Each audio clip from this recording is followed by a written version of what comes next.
എന്നിട്ട് നാട്ടുകാരോടൊക്കെ പറഞ്ഞു കൊടുക്കുക, ഞാൻ നോക്കിക്കോ, ഞാൻ കാണിച്ചു കൊടുക്കാം. ഈ പറയുന്നവർ, സിഹർ ചെയ്യുന്നവരങ്ങനെ പറയുള്ളൂ.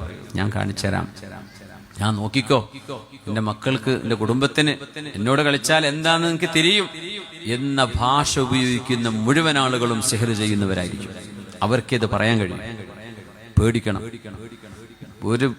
ഒരു വകയിൽ നിങ്ങൾക്ക് വീട് വിറ്റ് പോകാൻ പറ്റുമോ അവരടുത്തുനിന്ന് എവിടേക്കെങ്കിലും പോയി ജീവിക്കുക നല്ലത്. കാരണം അവരടികത്തുള്ള കാലത്തോളം ഉപദ്രവം ഒഴിഞ്ഞു മാറില്ല. ഒന്നുകിൽ അള്ളാഹ് ഹിദായത്ത് കൊടുക്കണം, അല്ലെങ്കിൽ ഒരു മരിച്ചു പോകണം.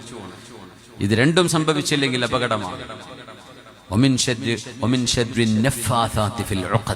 കെട്ടുകളിൽ ഊതുന്നവരിൽ നിന്ന് കാവൽ തരയണമേ.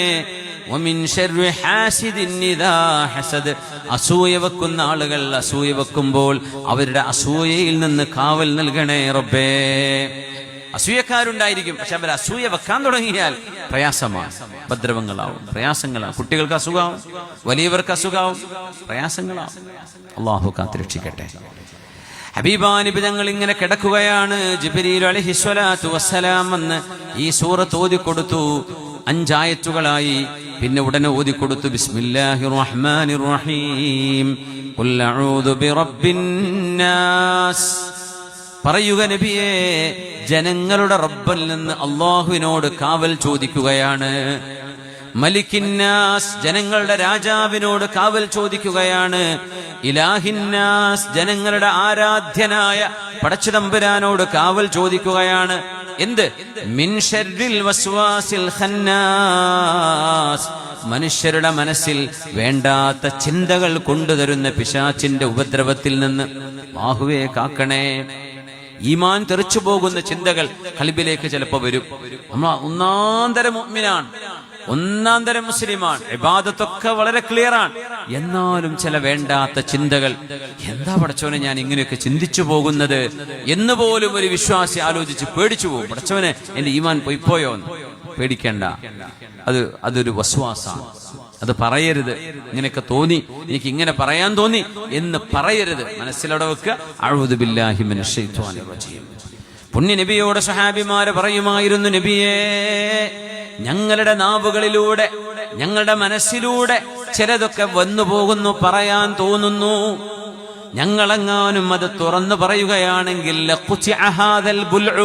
ഞങ്ങളുടെ കഴുത്ത് മുറിക്കപ്പെടും എന്ന് പറഞ്ഞാൽ ഇസ്ലാം എന്ന് പുറത്തു പോകും, മുർത്തദ്ദായി പോകും. അങ്ങനത്തെ ഗുരുതരമായ ചിന്തകൾ ഞങ്ങളുടെ മനസ്സിലേക്ക് വരുന്നുണ്ട് നബിയേ. ഞങ്ങൾ എന്താണ് ചെയ്യേണ്ടത്? ഇന്ന സമഅ വൽ ബസറ വൽ ഫുആദ കുല്ലു ഉലൈക കാന അൻഹു മസ്ഊലാ.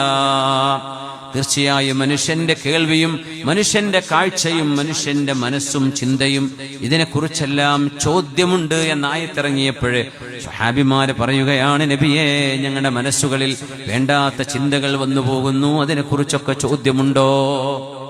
അപ്പോഴാണ് ഹബീബിന്റെ മറുപടി, അൽഹംദുലില്ലാഹില്ലദീ റദ്ദ കൈദഹു ഇലാ വസ്വസത്തിൻ.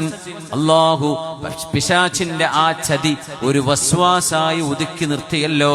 നിങ്ങളത് പറയരുത്, നിങ്ങളത് ചെയ്യരുത്. തോന്നിയതല്ലേ, സാരമില്ല. മനസ്സിനെ നമുക്ക് നിയന്ത്രിക്കാൻ കഴിയില്ല. മനസ്സിൽ പലതും വന്ന് കയറിയിറങ്ങിപ്പോകും. അങ്ങനെ ചിന്തകൾ കയറി ഇറങ്ങുന്നതിന് വിരോധമില്ല. നിങ്ങൾ മനസ്സുകൊണ്ട് തീരുമാനിച്ച് ഉറക്കരുത്, നിങ്ങളത് പറയരുത്, അതുപോലെ ചെയ്യരുത്. അതാണ് വസ്വാസുൽ ഖന്നാസ്. മിനൽ ജിന്നതി വന്നാസ്. മനുഷ്യരിലും ജിന്നുകളിലും ഉണ്ടല്ലോ പിശാചുക്കള്. മനുഷ്യരിലും ജിന്നുകളിലുമുള്ള പിശാചിൽ നിന്ന് കാവൽ നൽകണമേ എന്ന് നിബിതങ്ങളോട് അല്ലാഹു ചൊല്ലാൻ പഠിപ്പിച്ച ആയത്തുകളാണ് ഖുൽ അഊദു ബിറബ്ബിൽ ഫലഖും ഖുൽ അഊദു ബിറബ്ബിൻ നാസ്. ഈ 2 സൂറകൾ ഒന്ന് എഴുന്നേറ്റ് സ്വലാത്തെല്ലാം പറയണ്ട ഉസ്മാൻ.